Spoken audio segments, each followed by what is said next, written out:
Oh, dito daw maliligo yung mga baby kasi meron ditong maliit na falls. Ayan. Sa likod ng bagay na to may maliit na kuweba. Pag tiningnan natin itong kuwebang to, may falls dito. Ayan. At tingnan niyo po si Istina nakahiga. Ang kanyang panty. Nakalabas ang...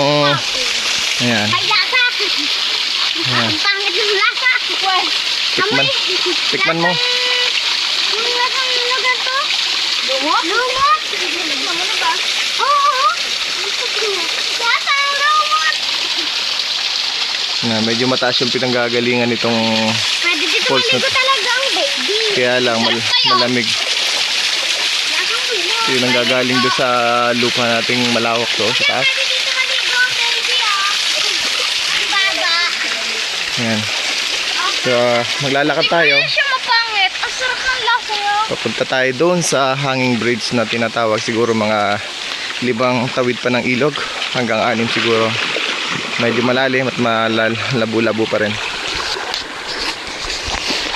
Ayan. Pag tingnan natin yung ilog, Oh. malalim pa rin. Ayan.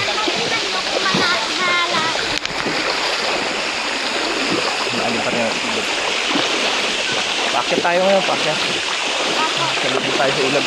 Kasi medyo mainit. Pero masarap maglakad dito, masarap maligo. Malinaw na yung tubig, hindi kagaya kahapon. Ayan.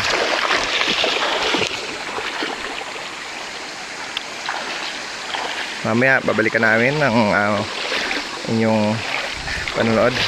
Stop muna tayo.